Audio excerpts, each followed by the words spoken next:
চলে এলাম বন্ধুরা আবার মাছ ধরতে একটা নতুন পুকুরে। আমার জাল মারার তেমন অভ্যেস নেই, তাই একজন ভাইকে নিয়ে এসেছি। তার জাল মারার প্রচণ্ড অভিজ্ঞতা রয়েছে।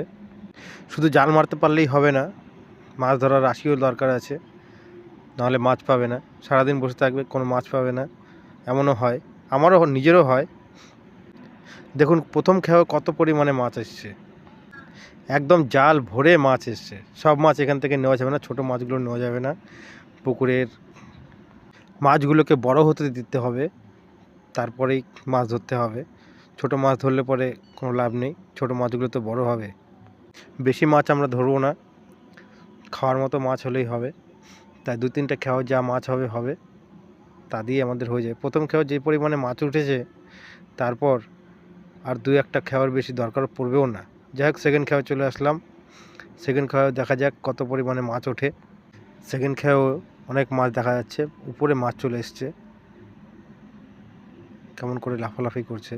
এগুলো মিরকার বাচ্চা না, মিরকা, সিলভার কাপ, লায়ন টিকা সবই আছে।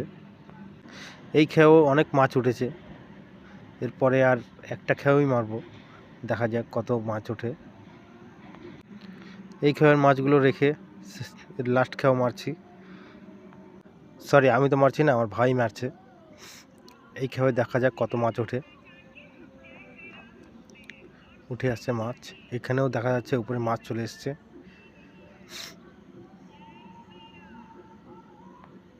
মাত্র আধা ঘন্টা মাছ ধরে অনেক পরিমাণে মাছ পেয়ে গেছি আমরা।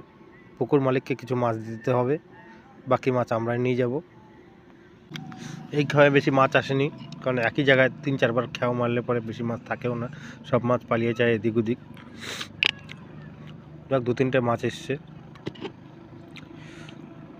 আজ এই পর্যন্তই। যা মাছ ধরেছি আমাদের পুকুর মালিক এবং আমাদের দুজনের কাফি আছে।